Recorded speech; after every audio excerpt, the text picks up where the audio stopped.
Hey guys, I'm learning TFT and I'm sharing my learnings with you so that you can learn and I can learn better as well.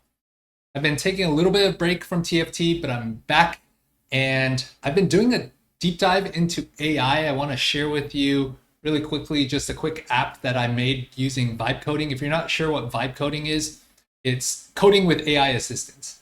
So I put together a training tool where I could take screenshots of key decision augment selection points and then try to make predictions. I could then move right and left. I took a screenshot of the board states, and then I could even switch to like other players to view their board state at this point to then try to predict augment selection. I also put together a power up analysis where I took screenshots of key decision points of power ups and then try to predict what decision the top player would make.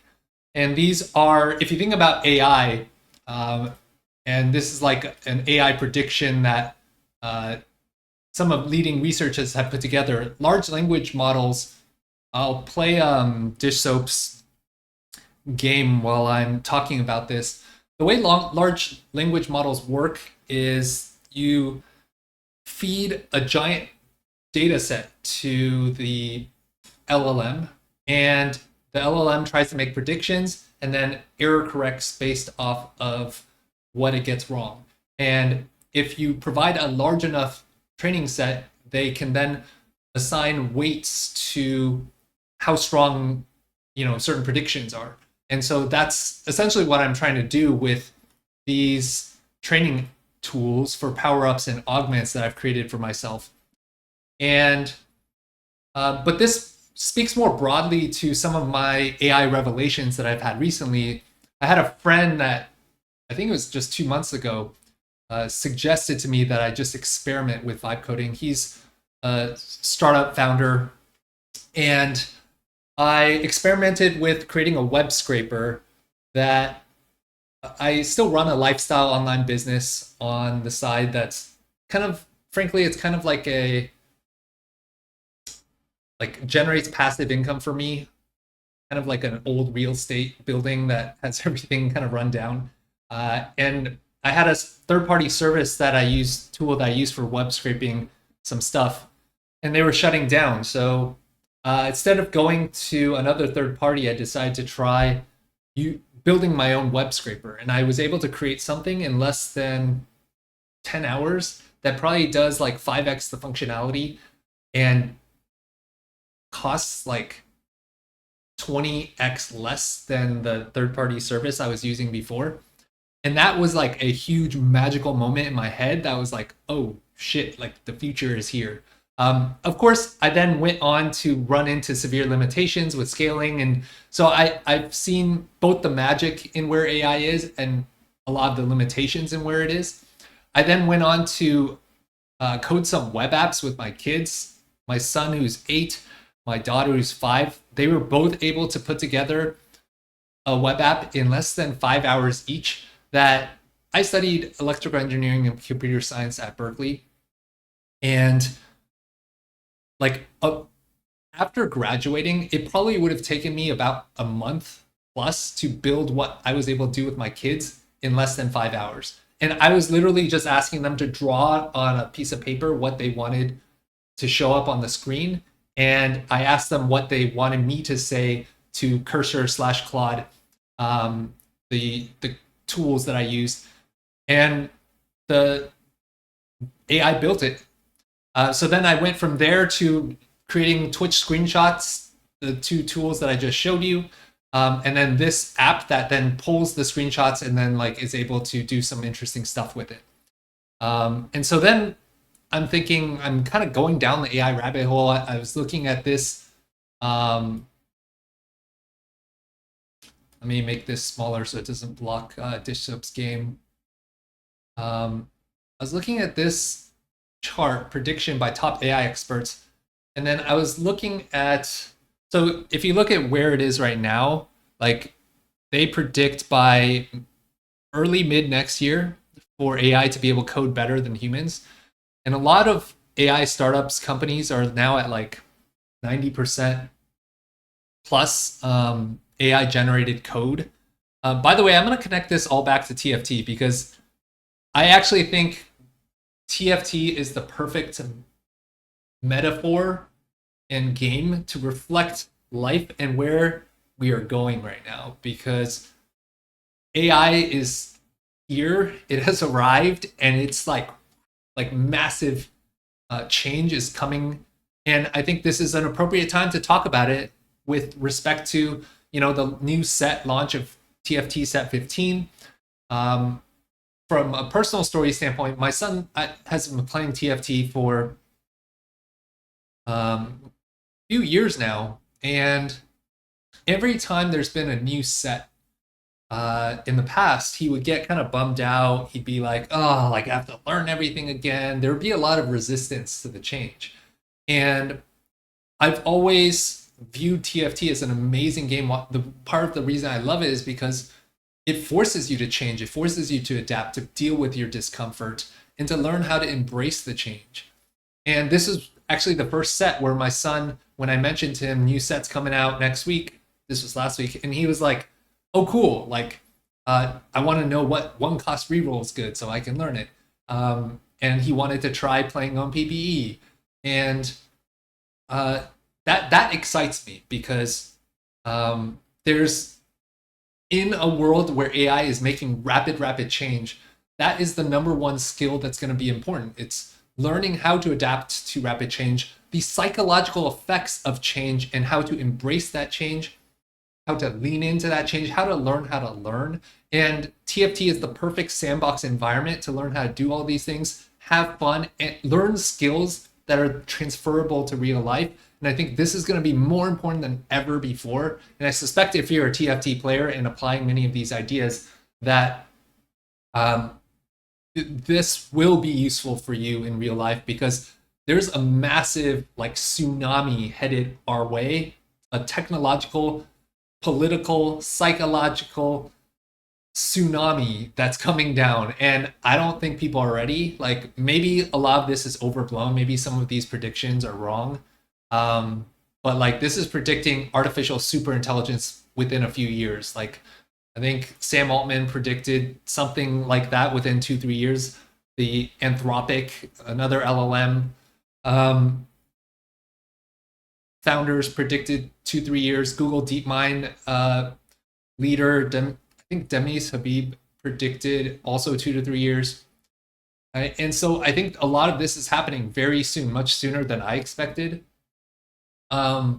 And super intelligence defined as AI being able to do stuff significantly better than humans in domains where there's not a pre-existing training set. And I'm not going to go into too much detail there. But what I do want to talk about in this video is specifically how to approach rapid change, what happens when there is rapid change. I'm specifically going to talk about 2 books. The book Future Shock by Alvin Toffler, and the book Replacing Guilt by Nate Soares. And I'm going to talk about some of how that's influencing how I'm approaching Set 15. So yeah, the meta mindset of the day is adapt to rapid change without guilt. I'm going to talk about Future Shock first. And if you've watched some of my previous videos, I've talked about this idea, but I'm going to go into more detail because I find it so relevant to what's happening in the world. And also this is extremely relevant to a new set. So these are all book quotes, and I'm going to just talk through these ideas. In 1965, so this was 60 years ago, Toffler coined the term future shock to describe the shattering stress and disorientation that we induce in individuals by subjecting them to too much change in too short a time. And so this is what we're talking about when there's a new set, there's new patches. It's kind of the love-hate relationship that people have with TFT, but it's what keeps it fresh, what keeps us coming back, right? And so a big part of this is the figuring out how much change is too much in too short a period of time. And a big part of that depends on our kind of psychological approach in the way we approach adapting to rapid change.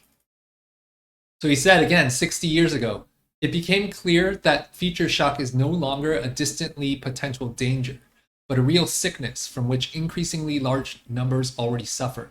This psychobiological condition can be described in medical and psychiatric terms. It is the disease of change. And I'm not going to reference some of the research that he was pulling up, but like he was referencing stuff where people went through like big changes in their lives and how that would drastically increase the rates of sickness or disease or death, depression. And he says future shock is the dizzying disorientation brought on by the premature arrival of the future. It may well be the most important disease of tomorrow. Future shock is a time phenomenon, a product of the greatly accelerated rate of change in society. So going back to this chart, right? And when we think about TFT and how much stuff there's changing, this is why playing a game like TFT is practice. It's practice for that rate of change that the world is going to be confronted with, already is confronted with, but will be even more rapidly in acceleration. It arises from the superimposition of a new culture on an old one. It is culture shock in one's own society. And that's why from a game design standpoint, TFT, they don't want to have too many new, I think Mordog talked about this from a game mechanic standpoint for each set mechanic standpoint, how they don't want to have too many new mechanics in each set because there's just already so much going on. And how you find that right balance, and that's why they reprint units, that's why they use different traits, right? When you do too much change, it's like you going to a completely foreign culture. Like imagine someone from North Korea going to America, right? Like you are just shocked by that cultural of change. Now imagine not merely an individual, but an entire society, an entire generation, including its weakest, least intelligent, and most irrational members suddenly transported into this new world. The result is mass disorientation, future shock on a grand scale, which I believe is what's happening. I was just talking with my therapist about my own disorientation with all of this AI stuff. And she was actually saying, and to be fair, like I'm in the SF Bay Area, and so her clients are going to be a lot of people in tech as well, and so more immersed in this. But she was saying that most of her clients are also actively bringing up in therapy sessions like how AI is shifting just how they live and breathe and everything about whether it's work or how they're interfacing with ChatGPT to help them do stuff, right? Like for me to create these training tools, and like I was able to create these. I mean, I spent a good amount of time on them, but without AI assistance, this would have taken me years, like as an individual. Like, and I built these in like less than a month. And so, and by the way, like right now, I'm kind of just want to keep these to myself because I want to see what kind of advantage it gets me, and I don't want to. I'm kind of a perfectionist, and I'm gonna also talk about that below. But if I'm gonna make it into a public tool, like there's just so much polish that I would want to put on it that I wouldn't be comfortable releasing it until I do that, if I want to do that. And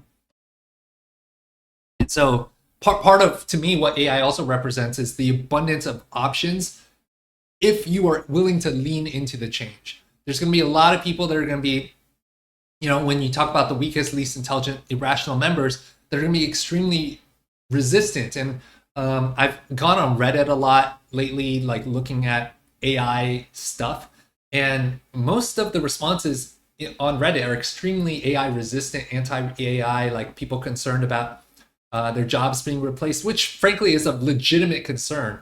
But at the same time, I feel like there's going to be a lot more opportunities that open up as well.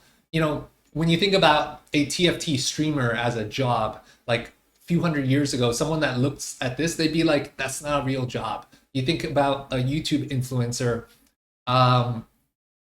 as being like kind of the number one thing that kids want to be when they grow up. Like few hundred years ago, people would be like, that's not a real job, right? And so I think in the future, as more and more traditional jobs, stuff that like my parents wanted me to be, whether that's an engineer, lawyer, doctor, like most of these are going to be replaced.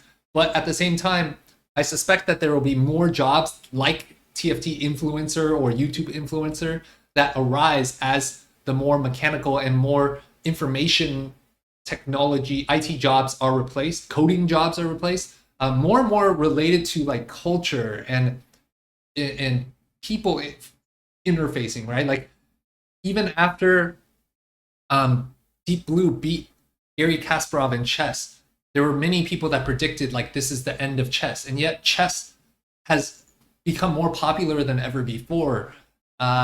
And nobody really wants to watch two AIs play against each other in chess. And I think the same is true for TFT. Like, let's say someone writes the perfect TFT AI, like you'd still much rather watch the drama of like dish soap playing against, you know, someone that shit talked him, right? It's the storylines and that make the game interesting of the players, the struggle that they had to go through. That's what's interesting, right? To survive, to avert what we have termed future shock, the individual must become infinitely more adaptable and capable than ever before. Again, that's why a game like TFT is so fascinating to me and why I really encourage my kids, my son to play it. My daughter hasn't really shown much interest. She kind of watches sometimes. But I think it's a great game to teach you how to lose, teach you how to address change, the feeling of discomfort that we have when there's so many more units, so many more traits. Power-ups is like a very complex mechanic. It's almost like adding a completely new dimension, like a new item system to the game, right? It's like anomalies, but like you can, and even all the stuff with optimizing odds of fruits. I hope that Riot removes that because it just adds too much complexity to the game, right? But yeah, just all of the ways that TFT can train us to be more adaptable and emotionally handle that adaptation. Specialization increases the number of different occupations. At the same time, tech innovation reduces the life expectancy of any given occupation. The emergence and decline of occupations will be so rapid that people will always be uncertain in them. And you can definitely apply this to TFT, right? Like if you think about learning one specific skill set, let's say you master one cost reroll, you master a single comp. As AI continues to evolve, the set of jobs that you are stable and safe in is rapidly declining. And so our whole society needs to learn to play life like we play TFT. And the best TFT players are the ones that can really adapt on the fly, dig into like kind of the underlying skill sets that are the most important, the fundamentals, right? But I think arguably even more important than the fundamentals is the psychological approach to playing TFT that allows you to embrace those changes so that you can learn how to learn, right? Because in a world where everything's changing and nothing that you learn stays relevant for very long, the most valuable skill you can do is to learn how to learn. Today, change is so swift and relentless in the techno societies that yesterday's truths suddenly become today's fictions. And the most highly skilled and intelligent members of society admit difficulty in keeping up with the deluge of new knowledge, even in extremely narrow fields. And this is definitely happening in the world today. That's why my therapist was talking about how many of her clients are talking about the discomfort that AI is bringing to the table. And again, looking at this chart, this is only going to accelerate, right? And I think this is true for TFT too. Like I hear, you hear all the time streamers saying like, man, I have no idea what's going on. Like just I'm confused, I suck, right? Like it takes so much to master this game, which is great because that's just like how real life is. Leisure time pursuits will become an increasingly important basis for differences between people as the society itself shifts from a work orientation toward greater involvement in leisure. So part of my hope is that as this occurs, as more of our basic needs are met by AI, hopefully as the cost of energy goes down, which an optimistic viewpoint is that artificial superintelligence can help us solve fusion and make the cost of energy go down by like 5 to 10x, which would then like basically make resources almost unlimited for all practical purposes, in which case the primary problem is going to be a political one in which whether we as a society can learn how to share. And so this is why, even for a game like TFT, being able to figure out how to be social, how to build community, how to build a community that's healthy and not toxic, where we can learn, even though we're playing a competitive game, we can learn to band together, to enjoy this game together. It reminds me of like sports, when you have, like, in tennis, Federer and Nadal being just rivals, right? Or like LeBron and Steph Curry, rivals. Kobe and I don't even remember who was like the main rival for Kobe, like Paul Pierce, I guess, Lakers and Celtics. And there's a lot of animosity, maybe, in the midst of it. But as those rivalries grow over time, and those players near the end of their career, they actually most of the time gain a lot of respect for their rivals and start to really embrace their rivals and appreciate their rivals, because that's what adds kind of depth and meaning to the game. That's what adds, the social element of growing with your competitors, the storylines that come out of that. That's what makes life interesting. And I think when we talk about leisure time pursuits, I do think games play a role in this transformation that we're going to go through as a society, both in terms of where we need to shift a sense of our society is so built around productivity as a measure of your self-worth that a lot of that energy needs to be displaced somehow. And leisure games, sports is a way to do that. And leisure sports games is a way for us to practice how to be more social in a not as high stakes environment, so that we can eventually, when we hopefully get to the point where artificial superintelligence is here, and there's a whole nother separate story of whether AI is safety aligned, and I'm not going to get into that. But assuming if we can, in the near future, let's say 10, 20 years from now, within that time frame, have seemingly unlimited energy and resources, learn to share that. And leisure pursuits is a way for us to practice that.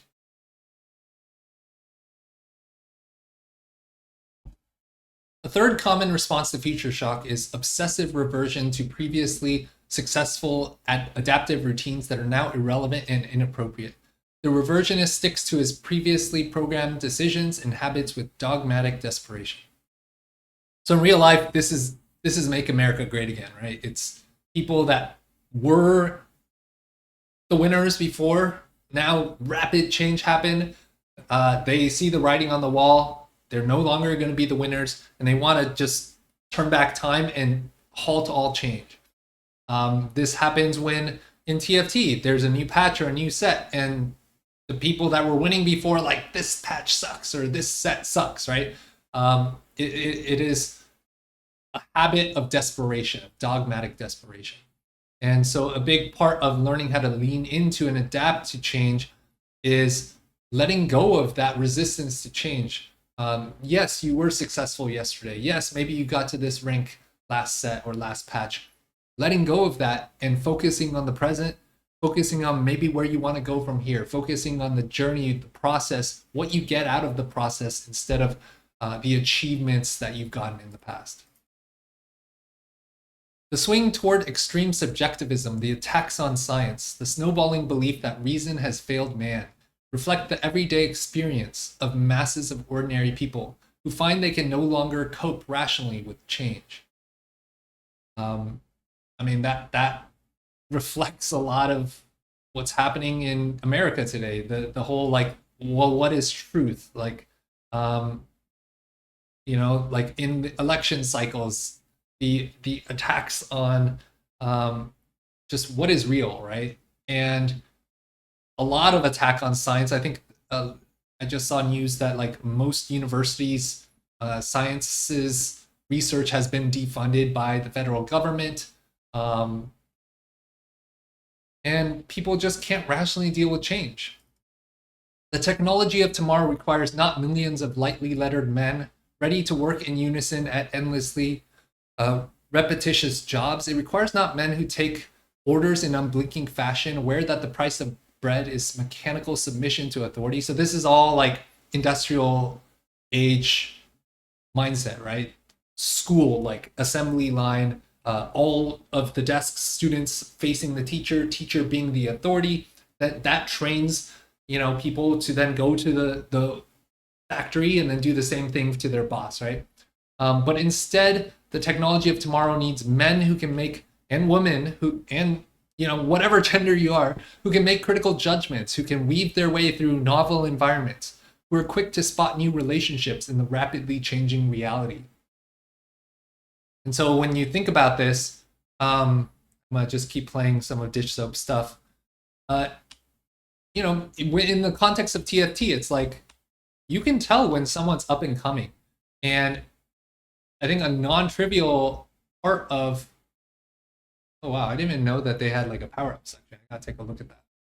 A non-trivial part of TFT is the social element and being able to create study groups. And when you're in a novel environment, interacting with people helps you navigate that change really well. For education, the lesson is clear. Its prime objective must be to increase the individual's copability, the speed and economy with which he can adapt to continual change. And so when I think about this with respect to TFT and AI, part of how this is influencing my goals for this set is I don't want to just set goals around like hitting a certain rank. I want to think about how I can adapt specifically more efficiently, and set goals that are not so much about goals that are in the past or that I might cling to or that might change very rapidly, but rather focusing on goals that help me when I'm thinking about how fast everything is going to change, right? Tomorrow's schools, and I've been thinking about schools a lot because I've been thinking about how all this relates to my kids and how all of this is affecting the way I want to raise them.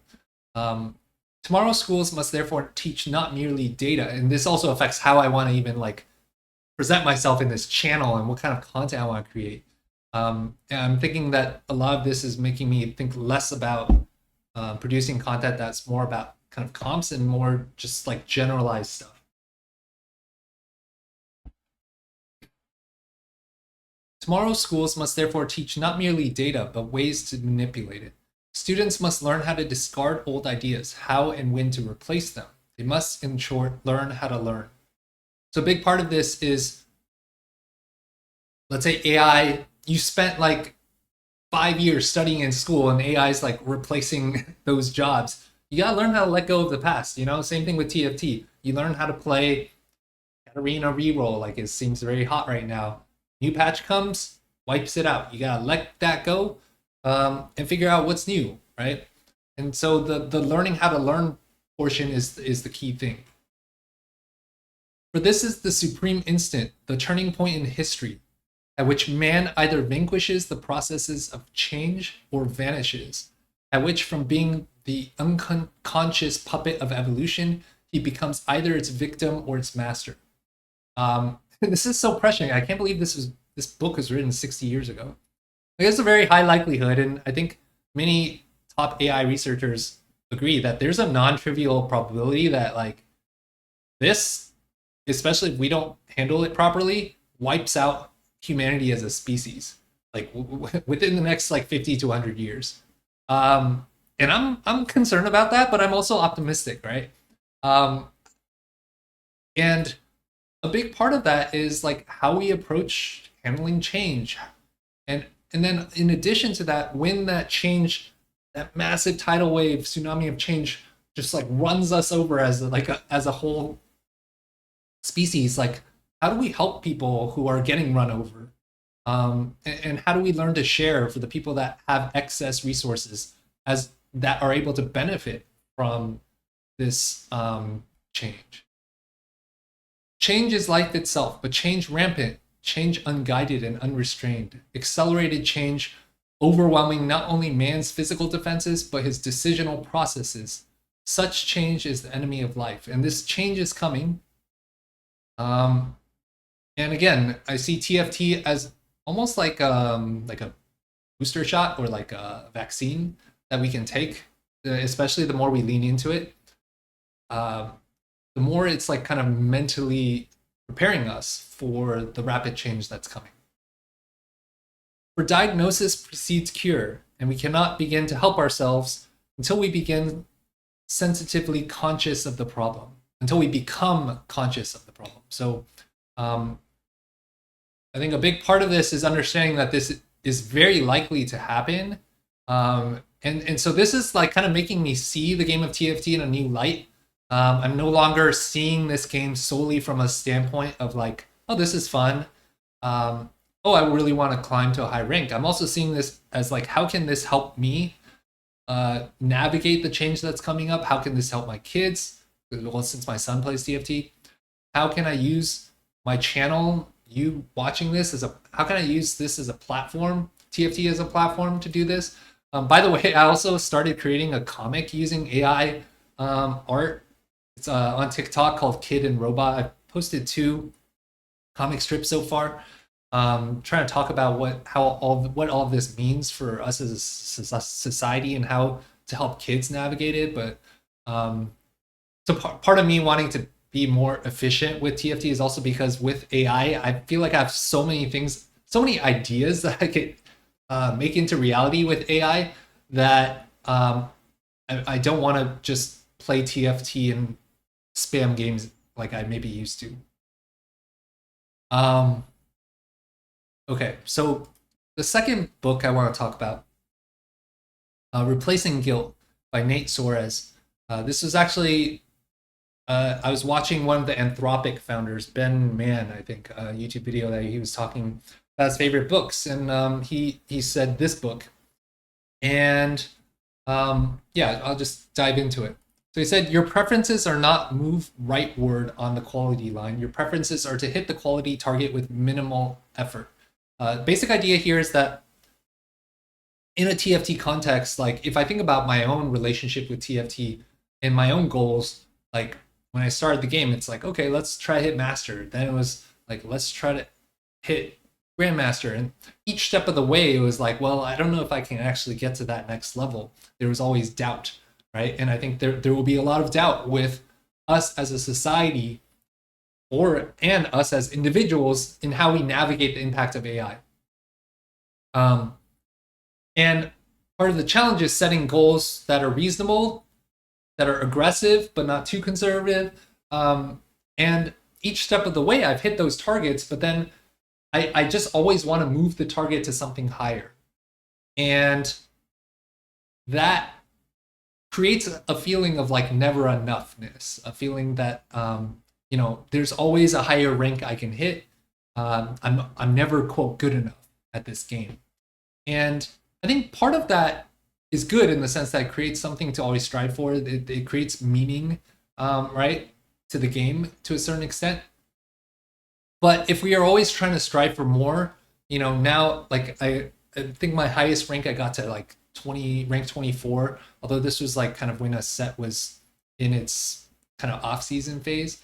Now it's like, oh, now the only way I can get better is I have to hit like top 20, top 10.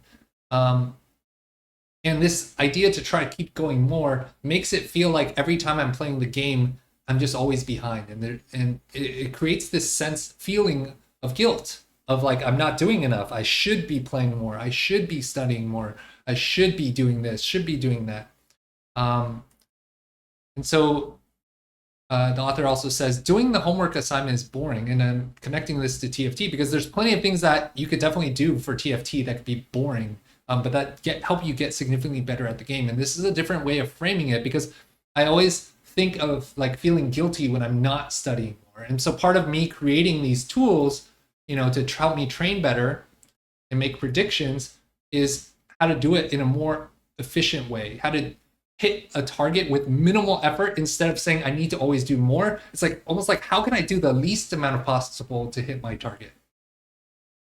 So doing the homework assignment is boring, but finding a way to get the homework assignment up to an acceptable level with as little total effort as possible is an interesting optimization problem that becomes a mini game that actually engages my wits. So you can turn something boring into something interesting by figuring out how to be as efficient about it as possible. So I'm trying to apply that to the way I train at TFT, because I've struggled to really devote time to actually training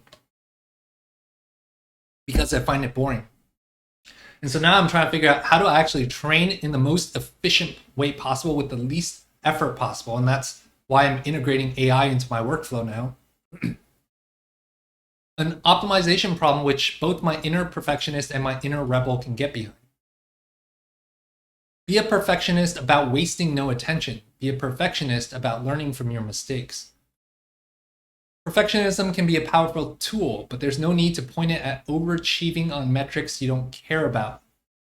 And I think this is really important, the metrics you don't care about. And particularly once you set a target and you hit it, it's just natural to just like keep moving it down the same, trajectory, down the same vector. But at a certain point, you're just doing stuff you don't care about. And yet at least for me, I constantly strive for more, feel like guilty or like I should do more. And I've kind of lost sight and I'm not re-examining what it is that I really care about. So that's the idea of the hedonic treadmill, that you get used to what you used to care about and what you used to want and want to achieve that maybe you even thought was impossible. Once you get there, I got to Challenger that I didn't think was possible. I didn't think I'd be playing in games with Dish Soap or some of these other top players. And then once I got there, now it's like, oh, now I should be able to beat them, right? Now I'm not even grateful that much for like even being able to play in the same game as them. And so that's also part of gratitude practice comes in as well. If you've got to feel guilty, please feel guilty about missing your own targets, rather than feeling guilty about not adopting some arbitrary quality line as your true preferences. So really focusing on really being deliberate about why you're playing the game, why you're playing TFT, or why you're doing anything in your life for that matter. If AI is coming down the horizon and replacing your job, like, okay, you got to find a new career. What's your target? Rather than saying there's some arbitrary quality line, like I need to make the same amount of money, or I need to have the same mass status, or this is what my parents are saying, or this is what my friends are doing, right? Those are arbitrary quality lines. And the more you feel guilty about that, that's just running on dirty fuel. It's not clean energy. Really re-examining why you're doing what you're doing. That's when you remove the guilt from the equation, you replace the shoulds and truly look at, okay, there's pros and cons to everything I do. If I do this is the pros and cons. If I say I'm gonna try to play what I want to do for this set, as I was re-examining this for my goals with TFT. If I want to play less and maybe try to achieve an even higher target, or like the same target, then maybe I won't hit that target, and that's okay to me, because hitting a certain rank in TFT, I already know I can. Doing it again, it's not really gonna change my life that much. Won't make me feel like I'm doing something meaningful. Whereas, creating a different kind of YouTube video where I'm talking about stuff that's more personally meaningful to me, setting a new target like that feels more impactful to me than arbitrarily saying like, I'm gonna double down on getting top 10 in TFT. The goal is not to maximize how much work you get done today. The goal is to maximize your productivity over time. So a big part of this, especially when I'm like really in the weeds with TFT, I feel like, and this is a lot of times, I think what I'm guilty of and many people are guilty of, like when you go on tilt, like you feel like you lost some LP and you're behind and you have play more games. And then you just go off the deep end, right? Instead of focusing on what you get done today, focus on maximizing your efficiency and productivity over time. That's a big part of why I'm working on these, right? Like, this is actually the least amount I've prepared for a set, purely from a content and play standpoint. Like the last 3 or 4 sets, I've played significantly more PvE. Like first day, I would be trying to drop 1 million games. I haven't played a live game yet on set 15. I think I played less than 5 PvE games. And yet I want to maximize the productivity, and that's what I'm doing here. And I'm gonna see, like, I might try to create some videos where I'm doing this training process over video. If you're interested in that kind of video, let me know in the comments too. Yeah, so people driven by guilt and shame often feel bad for slowing down. This is about as effective as starting a marathon with a dead sprint and then feeling bad for slowing down when you can't sustain it. This is actually the story of my life. Whenever I get super into something, I like just double down, triple down, quadruple down, and then I burn myself out, and then I feel bad that like I couldn't keep it up. And it's a symptom of being too narrow-minded about like the present of what's happening today instead of, again, zooming out, maximizing your productivity over time. Most guilt motivated people I meet would do well to worry less about whether they're going fast enough right now and more about whether the amount of work they're doing day to day is ideal in the long term, taking psychological constraints into account. And so instead of focusing on where your LP is right now, focus on how what you're doing today is improving your skill set, your knowledge of the game, you're learning how to learn, you're learning fundamentals of the game that will help you into the future later in the set. Whether that's because you want to qualify for a tournament later, which is a lot of my motivation, or whether that's because you just want to get better at the game over the long haul, right? When you're too focused on the short term, that's going to impact your ability to make progress in the long term. And this, again, in the context of AI is especially true. If you're so focused in the short term about figuring out how you can, you're worried about how your job, you may like lose money from your AI, from AI replacing your job, and you're just trying to go to the next job that makes the most amount of money right now. That's kind of short-sighted, right? That's maximizing the work you're getting done today in a sense, maximizing the money you're going to get today. Instead, really focus on thinking about your productivity over time. Big part of that to me is learning how to maximize your usage of AI to help you accomplish your goals, learning how to learn more effectively, keeping an eye of what's coming down the horizon, what will be the most useful skills as AI is replacing a lot of technical skills, right? To me, a lot of that is, and what I'm trying to teach my kids is, and yes, you can say like plumbing and like manual labor, blue collar labor, but even that, like there's an army of robots like being created right now. I forget what the estimates were, but like millions of robots like there's like factories being created just to create robots that AI will then power down the line. I think that's like less than 5 years away. And so yes, there's some time, but even the manual labor jobs are going to be replaced. To me, the skills that are less, that will take longer for AI to replicate is like human emotion. When AI is able to completely run a restaurant by itself, I suspect people will still want to go to the pizza shop down the street who has a long story of the ups and downs of running their pizza shop, because it's the same reason that a lot of people on Reddit, like you see a bunch of N dashes and they're like, blaming them because they're not human, right? Same reason why people want to like, so people don't want to watch two robots playing chess with each other. You even down the line when you have robots that are better at playing football or basketball, like I don't think people are going to want to watch robots playing that. Maybe some people will, but it's the human element. And so I think learning how to interact with people more, to me, this TFT is such an interesting game because relative to most other games I've played in the past, TFT is an extremely social game and you're benefited by being social because no single player can learn everything. And so being able to interact with the community, learn how to give feedback, build deeper relationships, that's going to be extremely important to me. And a big part of it too is like letting your imagination run wild, like leveraging.